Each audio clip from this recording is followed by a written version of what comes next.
As future leaders of this country, your challenge is to foster a nation in which all people, irrespective of race, color, sex, religion, or creed, can assert a social cohesion fully.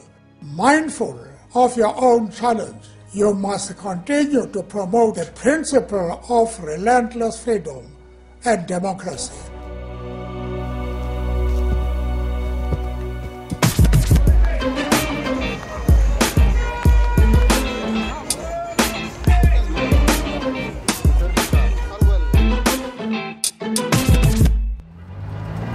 Born free generation, we don't have problems with racism. We don't have problems. We don't see each other in a different way. That's how it feels to be born free. I can realize my dream, any dream I want. Now I could walk free in the streets. I could talk to anyone. I could laugh with anyone, and then all of us could be brothers and sisters. Is a huge blessing in my eyes. Yeah, I'm a born free, as they say. It's what Mandela says, you are a future for tomorrow, you are a leader for tomorrow. But at the same time, it's not really as it reads, born free. I'm like, what the fuck does it even mean? Most of them, they're not having a job. Some of them, they didn't even finish school. Yeah, up in the way, 1,500 records a day. I dropped out of school because I just want to move on with my career of music. But my parents didn't allow me to do so. Sometimes life can be a bit tough because my mother doesn't work. My father used to got some job, and after a week or 2 weeks the job is expired. We used to live with my sister's child support grant. I've been looking for a job from June till now. I applied for jobs.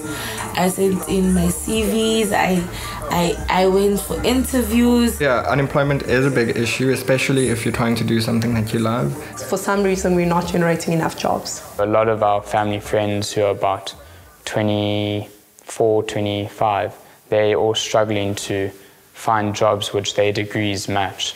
And there's no prospect of getting a job whatsoever. I just find a job, and then I worked there for 2 months. And then the person I was working for, he said, if I want to continue, I have to sleep with him.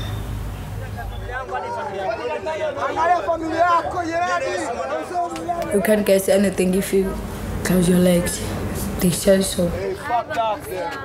Sometimes I didn't like the person I was sleeping with, but I have to sleep with him because I need money to go to sleep. It's just very hard.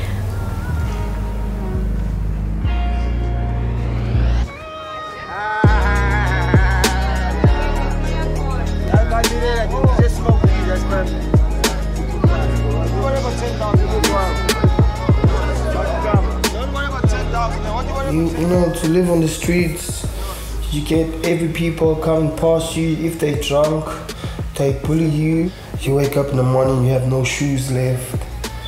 You know, the bigger guys take your money, whatever money you make, whatever you sell. I have a knife, and I have a bush knife, and I have a 9mm because I have to have a gun to protect myself.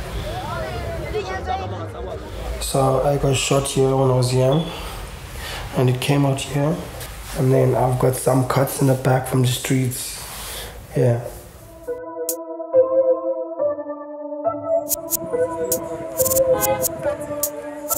The young people in townships are selling drugs to other young people, destroying their futures. The young people who are raping young women in South Africa, destroying their future. I don't think the majority of our young people in South Africa are following in the footsteps of Mandela. It's adapt or die, like whether you're black or you're white. It's basically something that we should learn to do more, is to find what we are good at and capitalize on that. If you don't get a job, you create your own job. So I don't believe in jobs. Jobs are for, I won't say for losers, but if you're gonna work for just a minimum time. Because style is very important. Style, not fashion. Style is you and your uniqueness towards other people. You know, how you express yourself towards how you want people to see you. That's style. Because you know what they say? The soul of this man is in his clothes. I wouldn't say I have a lot of money, but I'm able to use money in an efficient way. If you have a business, you can actually use money wisely because you're getting money every day. So you can make so much money. I'm saying so much money. My name is Jason Noah.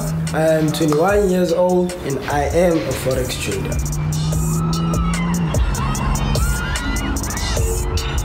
I bought my M4, my BMW, it's 1.3 million. I bought this watch, it's an Audemars Piguet, it's about 450,000. And I have my house in Midstream now, which I bought for 3 million rand.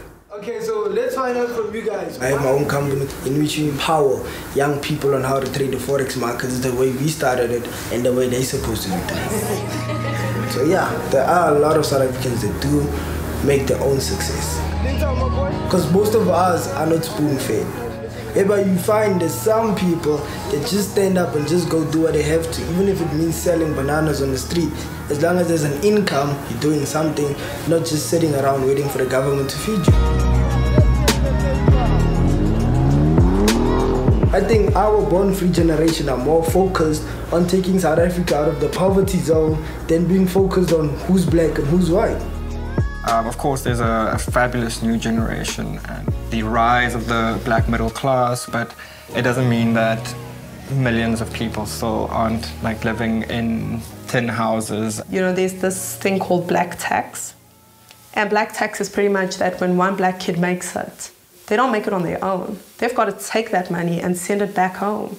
They've got to try and get their mother out. They need to try and get their siblings, their family, their aunts, their uncles, their grandparents. These people, for example, when I was growing up, they used to lend me their shoes when I didn't have a shoe. They used to use their money, for example, to buy me clothes. They used to feed me. So by the time you turn 30, you haven't made that much wealth because you have to fix where you come from, because that's the only way. You can't just leave them. I grew up in this village, nearly 100% black, and then I went to a township school, which was in East London, which was also 100% black, and then I went to the Western Cape, Stellenbosch University, the whitest university in Africa. You know, I remember walking into the student center. I'd never, my entire life, seen so many white people in one space. It was scary. I was frightened, I'm not going to lie to you. It was very, very, very terrifying. So I think being black, to me, it's you're always an underdog, but it gives you the chance to prove people wrong.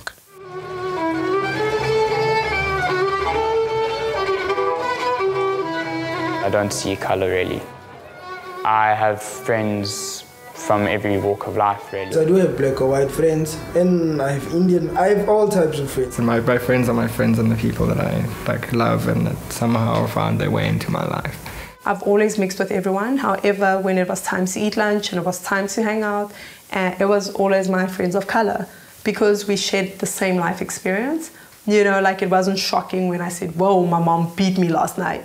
You know, they'd be like, oh my gosh, my mom threw me with a shoe. It's difficult to maintain a friendship when you have that much of differences.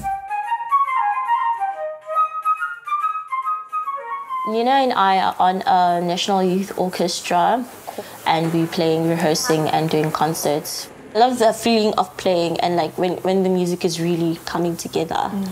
And you feel the goosebumps, and like everybody's energy is like coming to you, giving them yours. Oh, take me to heaven.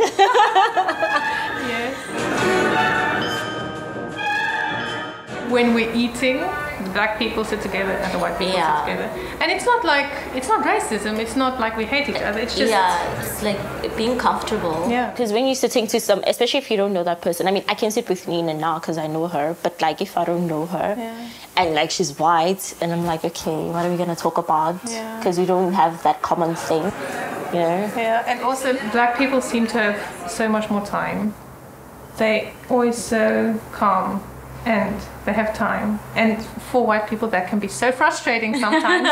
You know, you want to, you know, they're late and they're always late. Always late. And it really, really frustrates white people sometimes. But I've thought, you know, it's actually such a it's a more peaceful life.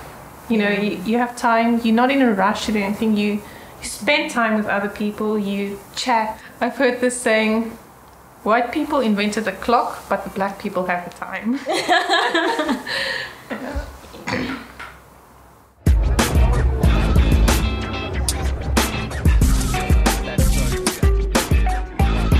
We met on Tinder. Tinder success story, they say. I don't think either of us actually were intending to get into something. You know, sometimes.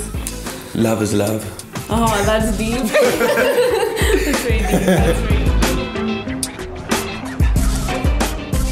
Some people started treating me differently once they knew I had a white girlfriend. Like, how did you get a white girl? Like, it seems so fascinating to some people, and it's just like... We don't look at each other and be like, oh, you're like different than I am. And like, that makes us interesting. Or like, ooh, I'm trying something different. You know, like, I always get pizza, but like, maybe tonight I'll try sushi. Like, it's not like that. It's just like, we have like a great connection. We really like love each other and we have like a lot in common. It's almost unheard of. Of like a Zulu and Afrikaner coming together, loving each other so much, and like, I don't know, I'm getting all mushy. I see South Africa in 25 years from now as being much better than it is today. I'm hoping to see a more democratic country with more opportunities, less homophobia and less racism. So basically just one happy, colorful, democratic country. South Africa is heading towards a better space. We were in a slump, but we're getting there. I've never been to another country, but I love South Africa so much. It's so beautiful. So where do I see myself in 25 years? I see myself traveling quite a lot. I want to be a jet setter. Kind of explore the world. Having 2 children, 3 years, quite a lot. A life changer and an inspirational being. That's me, 25 years. And a billionaire, of course. I'm going to have a family. I want something that I will leave for my kids. A teacher who is an example of people who are living with HIV. I'm doing my music. Either running for the leadership of my party or running for president of South Africa. But I feel like I'm going to have something nice.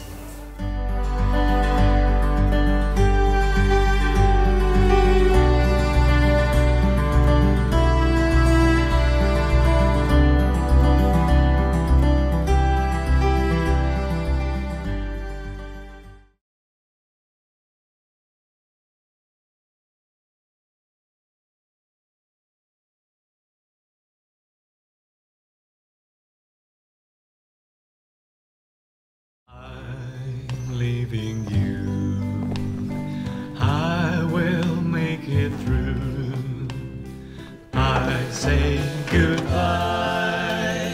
I will ride the sky, just in the blue. 3, 2, 1, away from 0.